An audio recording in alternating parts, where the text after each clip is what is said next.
오늘 본문 말씀 5절 다시 한 번 더 같이 읽도록 하겠습니다. 5절 말씀입니다. 이에 베드로는 옥에 갇혔고 교회는 그리 위하여 간절히 하나님께 기도하더라. 아멘. 교회는 그를 위해서 간절히 하나님께 기도했습니다. 그는 예루살렘의 수장격인 베드로 사도이고 예루살렘 교회는 베드로 사도를 위해서 간절히 기도했습니다. 베드로 사도가 옥에 갇혔고 그의 목숨이 위태롭기 때문입니다. 어쩌면 야고보 사도처럼 가장 수치스러운 죽음으로 머리가 잘려나가는 참수형에 이 베드로 사도가 처할지도 모릅니다. 그래서 교회는 더욱 간절해질 수밖에 없었습니다. 야고보 사도가 참수형을 당한 지 얼마 되지 않은 시점에 예루살렘 교회의 수장격인 베드로 사도마저 잡혀 옥에 갇혀 있고 곧 순교당한다면 예루살렘 교회는 어찌 될까요? 예루살렘 교회의 성도들이 할 수 있는 것은 아무것도 없었습니다. 기도밖에 없었습니다. 우리는 언제 더욱 간절해집니까? 매달릴 수 있는 것이 없을 때, 의지할 수 있는 것이 없을 때 우리는 더욱 간절해집니다.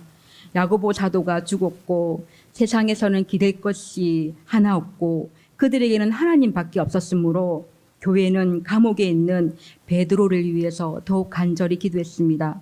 그때는 예루살렘 박해의 때였습니다.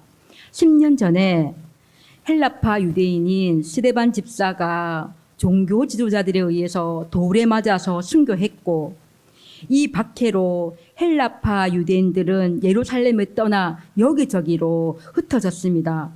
당시 예루살렘을 구심점으로 머물러 있던 이 복음이 종교 지도자들의 박해로 말미암아 헬라파 유대인들이 곳곳으로 흩어졌고 또 이들이 헬라어를 잘하지 않습니까? 이들이 사마리아를 거쳐서 베니게와 구브로 안디옥까지 이렇게 이방 도시로까지 복음은 그렇게 퍼져 나가는 역사가 일어났습니다.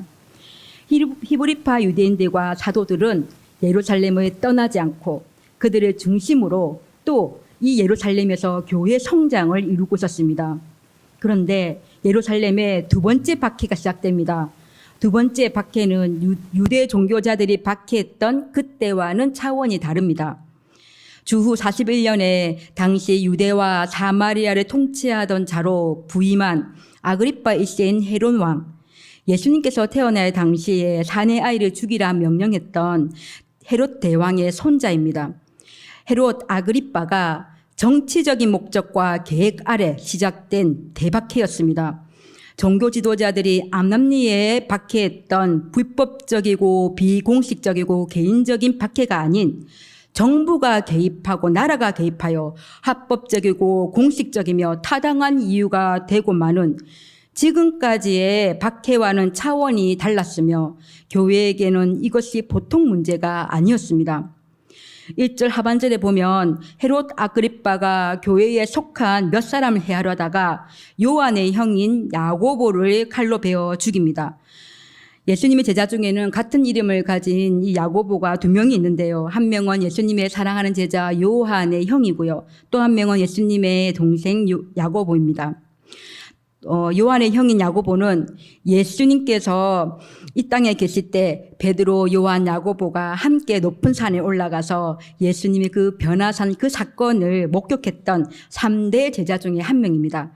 야고보 사도가 이 사도 중에서 처음으로 목이 베어 순교를 당합니다.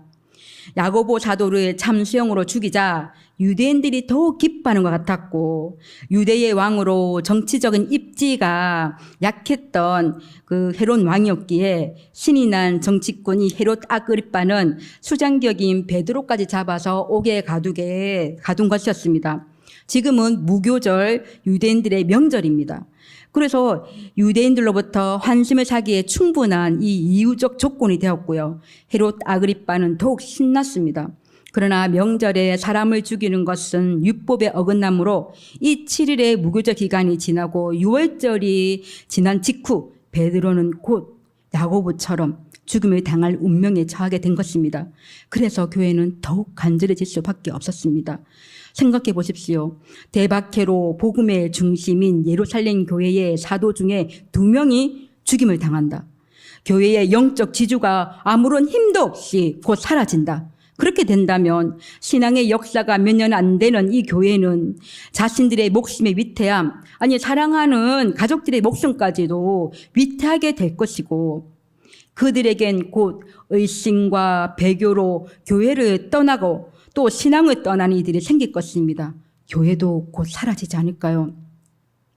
그래서 더욱 교회는 간절해질 수밖에 없었고 그들은 기도밖에 붙잡을 것이 없었기에 더욱 간절히 기도했습니다. 교회가 기도할 수 있는 기간은 이 무교절 기간 이뿐이었기 때문에 더욱 간절했습니다. 교회는 베드로를 위해서 어떤 기도를 했을까요?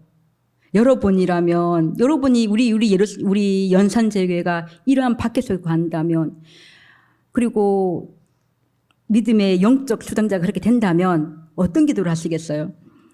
아마도 야고보 사도가 이미 순교당했으니 주님 더 이상 사도는 안 됩니다. 우리에겐 그가 필요합니다라고 기도했을 수도 있을 겁니다. 그런데 사실 이것은 현실상 불가능합니다. 베드로가 갇힌 옥은 보통 감옥이 아니기 때문이죠. 헤롯은 예전에 베드로가 천사의 도움으로 감옥에서 고치된 것을 알고 있었기에 4인 1조의 군인을 4개조로 만들어서 감옥을 철저히 지키도록 했습니다. 6절에 보시면 전날 밤에 베드로가 2 군인 틈에서 2 쇠사슬에 매여 있다 증언합니다. 이는 베드로가 감옥 안에서 2 손을 모아서 1개의 쇠사슬에 매여 있는 것이 아니라 2 군인들 감옥 안에서 2 군인들 사이에 베드로를 두고 그리고 양쪽 군인들의 손목과 베드로의 손목을 한때 묶여 매여 있는 것을 뜻합니다. 그리고 10절에 보면 첫째 파수꾼이 옥문 밖에서 감시하고 어느 정도 가다 보면 둘째 파수꾼이 감시하며 지키고 있는 상황이었습니다. 그리고 혹여나 이들이 졸지 않도록 16명의 보초병을 4개조로 만들어서 교대하여서 지키게 하였죠.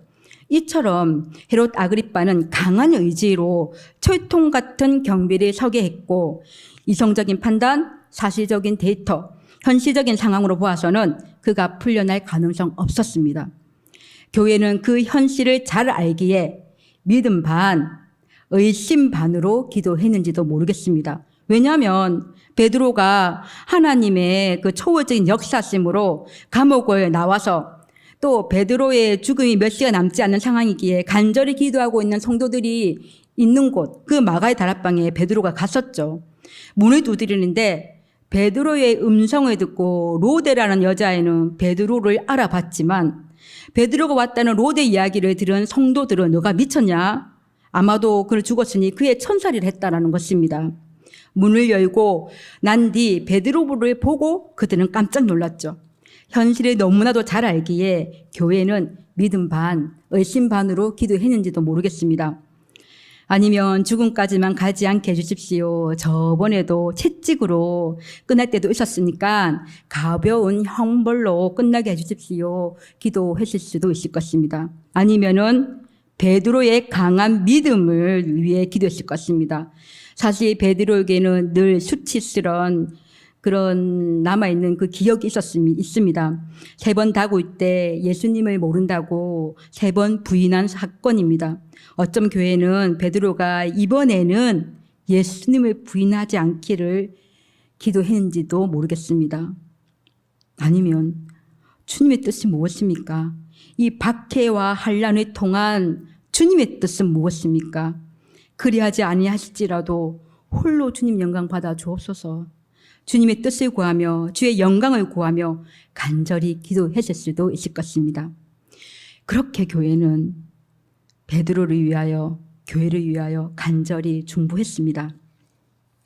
교회가 간절히 기도할 때 어떤 역사가 일어났습니까? 첫 번째, 죽음 앞에 서 있었던 베드로 사도의 심령이 평안해졌습니다. 베드로의 심령은 현 상황에서 얼마나 불안했을까요?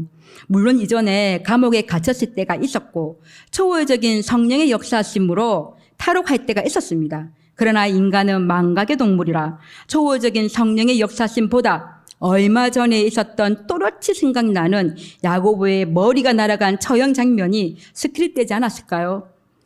예수님 생전에도 나를 따라오려거든 자기 십자가를 지고 따를 하셨고 늘 그 말씀을 새기며 살려 했지만 막상 코앞에 죽음을 둔 상태에서는 예수님 잡히시던 날 모닥불 앞에서의 부인처럼 두려움이 엄습해 오지 않았을까요? 새벽닭 3번 울 때 그때와 같이 눈 한 번 질끈 감고 모른 척 한다면 마음이야 더 무거워지겠지만 더 살 수 있고 더 복음을 널리 전할 수 있으니 그것이 옳지 않을까. 죽음 앞에 선 두려움, 그리고 순교냐 아니면 부인이냐, 이러한 내적 갈등이 있어야 하는 것이 당연합니다. 그런데 이 베드로의 심령은 평안했습니다. 무엇을 보고 그것을 알 수 있습니까? 7절 말씀입니다. 함께 읽도록 하겠습니다. 7절 말씀입니다. 호련히 주의 사자가 나타나매 옥중에 강채가 빛나며 또 베드로의 옆구리를 척 깨워 이르되 급히 일어나라 하니 쇠사슬이 그 손에서 벗어지더라. 아멘. 주의 사자가 나타났고 그로 인해서 오간이 그 광채로 빛났는데 군인들 사이에 끼어 양손에 쇠고랑을 차고 있던 베드로는 뭐하고 있었습니까? 잠자고 있었습니다. 그래서 천사가 옆구리를 쳐서 깨웠다라고 기록되어 있습니다. 죽음 앞에서의 평안함은 살든지 죽든지 나는 주의 것이로다. 그의 믿음일 것이며 그러하기에 잠을 주시는 하나님의 은혜일 것입니다. 또한 교회의 간절한 중보기도 때문입니다. 우리는 봅니다. 그렇게 열심히 건강하게 잘 살던 사람이었는데 암 3기랍니다. 더 이상 나빠질 것도 없는, 더 이상 좌절할 것도 없는 상황이라 우리는 그렇게 생각하는데 당사자는 정말 이해할 수 없는 그러한 평안을 누리고 있습니다. 그것은 그가 주 안에 속해 있고 또 누군가가 그를 위해 간절히 기도하고 있기 때문입니다. 두 번째, 교회가 간절히 기도할 때에 초월적인 하나님의 역사심이 일어났습니다. 도저히 상상할 수 없는, 현실성 없는, 어떻게 설명할 수 없는 기적과 또 같은 그러한 일이 일어났습니다. 감옥으로 주의 사자를 보내셔서 고온히 자고 있는 베드로를 깨우고 옷, 신발까지 챙기게 한 다음 여러 경비병을 지나 한 거리에까지 인도하신 것입니다. 우리는 봅니다. 기도의 초월적인 응답의 역사를 봅니다. 초교파 긴급중보기도단 지청클럽은 중보기도단입니다. 전국의 목회자와 평신도에서 헌신된 그러한 중보기도자들인데요. 구원과 신앙, 질병치유, 재정문제, 가정과 자녀, 교회와 선교, 직장과 진로, 사업 문제 등으로 초교파적으로 기도가 필요한 자들이 기도를 요청하고 또 접수된 기도를 우편 또는 톡으로 중보기도자들에게 전달하여 그들은 각 처소에서 응답 주실 때까지 생명을 바쳐 기도합니다. 이 중보기도단의 홈페이지를 보면 1671건의 응답받은 내용이 게시되어 있는데요. 보다 보면 참으로 초월적인 하나님의 역사심을 봅니다. 응답번호 1671번, 부산 해운대구에 사는 성 집사님의 지인 65세 자궁암 수술 후에 암세포가 온몸에 퍼졌는데 항암 치료가 주님의 은혜로 잘 되기 원한다며 기도 요청을 원하셨습니다. 한 달 후 방사선 치료가 끝나고 월급빛이 좋아지셨고 병원에서 다른 치료를 더 하지 않아도 된다는 감사의 소식을 전해주셨습니다. 아멘. 응답번호 1607번, 대구 북구에 사는 유 집사의 둘째 아들 박성도 42살, 그와 며느리 김성도가 결혼 2년 차인데 잉태에 복을 주시기 원한다며 기도 요청을 하셨습니다. 2년 8개월 후 며느리가 임신 2개월이 되었다며 하나님께 감사와 영광을 올리셨습니다. 아멘. 미미해 보이는 작은 기도 제목에서 인간의 힘으로는 어찌할 수 없어 보이는 기도까지 우리의 머리로는 이해할 수 없는 기적과도 같은 응답의 그 역사를 우리는 분명히 봅니다. 그러기에 우리는 더욱 믿음으로 중보하며 더욱 간절히 기도하며 나아가야 할 것입니다. 세 번째, 교회가 베드로를 위해 간절히 하나님께 기도하였더니 주님의 마음과 뜻을 알게 됩니다. 우리는 모두 경험했습니다. 기도하는 그 당시에는 하나님의 뜻을 이해 못했지만 한 걸음 뒤로 가서 나무가 아니라 숲을 보았을 때 분명한 주님의 뜻이 보일 때가 있습니다. 사건의 퍼즐 조각 하나하나를 맞춰가다가 점점 드러나는 하나님의 뜻을 깨닫게 될 때가 있습니다. 바퀴의 때 같은 사도인데 야고보 사도는 죽고 베드로 사도는 초월적인 역사심으로 옥에서 나오고 베드로는 그 뒤에 조용히 사라져서 사도행전에서 자취를 감추고 바울을 부르시고 당시에는 이해 못할 수 있습니다. 그러나 세월이 지나 숲을 보게 된다면 완성된 퍼즐을 보게 되면 하나님의 뜻을 깨닫게 됩니다. 박해로 인해 하나님 밖에 의지할 분 없는 성도들은 더욱 기도에 힘쓰게 되고 하나님의 말씀을 흥황하여 되어가는 모습을 초대교회 여기저기의 모습에서 봅니다.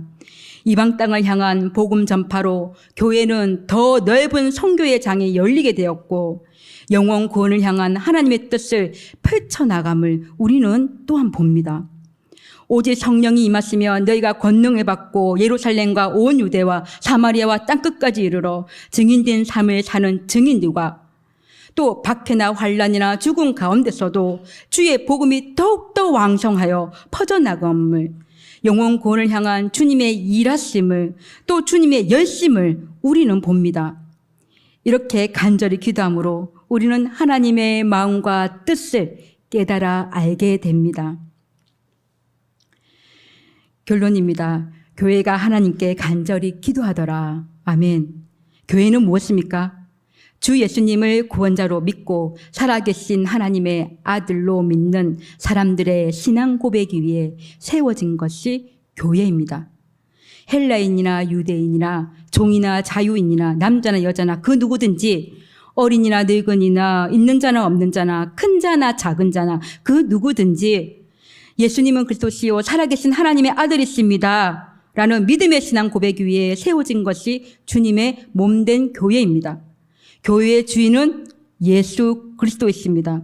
예수님은 죽음의 사망 권세를 깨뜨리고 부활하셨고 그러므로 음부의 권세가 결코 이기지 못합니다.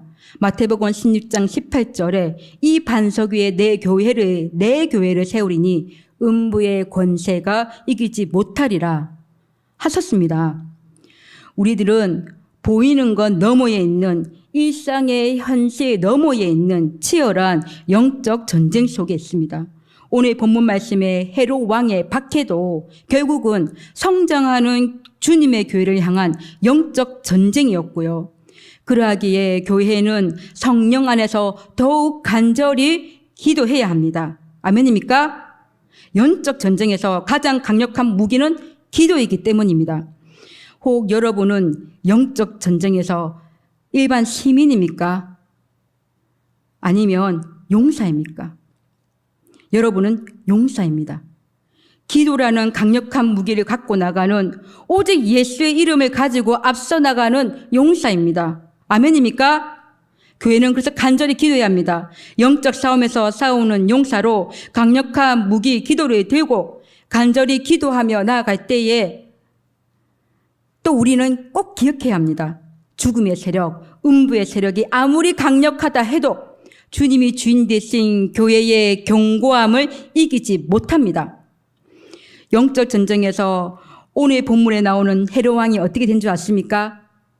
헤롯 아그리빠는 베드로의 탈출 사건이 있은 뒤에 가이사라로 내려갔는데 그곳에서 연설을 했고 백성들은 크게 그를 향해 부르짖었습니다. 당신은 신의 소리요 사람의 소리가 아니다. 헤롯이 영광을 하나님께로 돌리지 아니하므로 주의 사자가 곧 친히 벌레에게 먹혀 죽으니라. 음부의 세력은 결코 부활하신 우리 주님을 이기지 못합니다. 아멘. 그리고 성경은 이어서 말합니다. 오늘 본문 말씀은 아니지만 사도행전 12장 24절 함께 읽도록 하겠습니다. 사도행전 12장 24절